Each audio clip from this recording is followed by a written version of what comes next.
Welcome sa Dries TV. Kung interesado ka sa ganitong news, huwag kalimutang isubscribe ang ating YouTube channel. Maraming salamat! Welcome po ulit sa ating panibagong update tungkol kina Kim and Paolo Abilino. Sa bawat update natin, tatalakayin natin ang mga pinag-uusapan sa mundo ng social media tungkol kina Kim and Paolo Abilino. Kaya naman kung hindi pa po kayo nakasubscribe dito sa ating channel nako, i-click nyo na po yan and isama nyo na din ang bell button. So ayan, welcome back again sa ating YouTube channel mga kakimpaw, and sa update natin ito, ang pag-uusapan natin ay tungkol sa mga importanteng kaganapan kina Kim and syempre kay Paolo Abilino. Pero bago po ang lahat, narito muna ang mga napili nating komento patungkol po sa naging previous update natin. Una komento mula ito kay Jang Dibet Sabellino. Sabi niya, yes naman, para sa akin, okay lang yan na nasa house ni Pao si Kim dahil hindi naman na yan sila mga bata pa, no? Alam na nila ang mga ginagawa nila. Maging masaya na lang tayo sa kanilang dalawa at hintayin ang announcement nila sa tamang oras at panahon. Wala pong masama if nakikita sila pareho na nasa bahay ng isa't isa. Tama po ba? Let's be happy for both of them. Yes naman, Jang Dibet Sabellino. Walang masama kung nasa bahay ni Paolo si Chinita Princess at wala ring masama kung si Paolo ang nasa bahay ni Kim Chiu. Kasi malalaki na po sila, alam na nila ang ginagawa nila. Sabi naman po ni Judy Marces, okay na yan, tsaka wala namang masama. Nasa tamang edad na sila kaya na nilang magdesisyon. Yung mga kapatid nga ni Kim may tiwala sa kanya. Hay nako, tantanan nyo sila. Maiksi lang ang buhay, maligaya sila, wag nga kayong nega. So para doon sa mga hindi po naniniwala na merong Kim and Paolo Abilino, hayaan na natin sila. Desisyon na po nila yan. And tayo naman, masaya tayo sa lane natin na merong mga nakakakita po kay Kim and Paolo na sila ay magkasama. Hindi po yan si Kim pupunta sa bahay ni Paolo kung alam nyo yon, kung walang sila mga kakimpaw. So yung update natin na yun kanina na kung saan ay pinost no, ng isang Kimpaw fan dito po sa Facebook ay para basagin yung mga hindi po naniniwala, no, na lagi pong merong duda kay Kim and Paolo Abilino. So ayun, nilapag po niya ang ayuda na kung saan talaga namang sobrang saya ko nga habang binabasa ito sa inyo. Kaya sa mga hindi pa po nakakapakinig noong bagong update natin, puntahan nyo po yung unang update ko. Ngayong araw po yan ng Martes at doon nyo malalaman yung masayang balita na kung saan si Chinita Princess nga po ay nakita ng isang netizen na sinama na dinala di umano ni Paolo sa bahay nito. So di niya po sinabi kung saang location yon, syempre for privacy. So pakicheck na lamang pagtapos ng update kong ito ng panonood ninyo sa baba kung alin yung nauna kong update. Andoon yung good news, okay? So maraming salamat sa patuloy na pagkokomento ng mga subscribers natin sa mga update natin sa araw-araw. So meron pong pinost ang One Publicity PH, meron siyang katanungan dito. Sabi niya, answer the question below. We'll choose one winner tonight. Tonight ito ha. What's one thing you've learned from them kay Kim and Paolo Abilino? Ano daw po yung mga natutunan ninyo sa kanilang dalawa? And kung magbabasa nga kayo dito sa comment section ng post nitong si One Publicity, ang gaganda ng mga komento po nila, ang gaganda ng mga natutunan nila kay Kim and Paolo.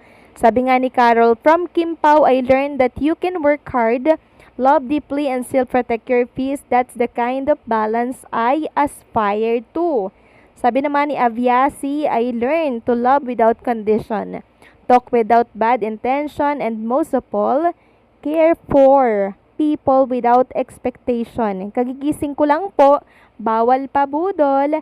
Sabi pa ng isa, learning from Kim Pao, humility, and the importance of respect and kindness toward everyone. No matter their background, you never know what silent battle someone may be facing. A simple smile, a hi, or how are you can truly make a difference in someone's day. So kayo ba mga kakimpaw, ano po yung natutunan ninyo kay Kim and Paulo Avellino? Sige nga, mag-comment kayo dyan sa comment section natin, then babasahin ko yan sa previous update natin, okay? Samantalang, pag-usapan naman natin ang tungkol po sa project ni Kim and Paulo Avellino na kung saan ay napag-usapan sa Marites Academy nung nakaraan. So, 'di ba, dalawang project po 'yon. Akala daw nila ang uunahin ay yung movie kaysa daw doon sa series. So, ang inuna ay itong The Alibay na kung saan ay pipilitin daw maipalabas ngayong July or sa August na. Ghost month 'yon, 'di ba, mga kakimpaw? So, 'di ba, Alibay yung inuna. Ngayon, pag natapos yung series nila na The Alibay, sisimula naman itong movie nila ulit, no? Pangalawang movie po ito ni Kim and Paulo Avellino. Ngayon, July pa lamang, 'di ba? July pa lang, ang haba pa po ng preparation nila para dito sa movie. So, merong nagtatanong na kung para daw ba yung movie na yon sa Metro Manila Film Festival or MMFF na kung saan ay ipapalabas yan by December 25, 'di ba? December 25.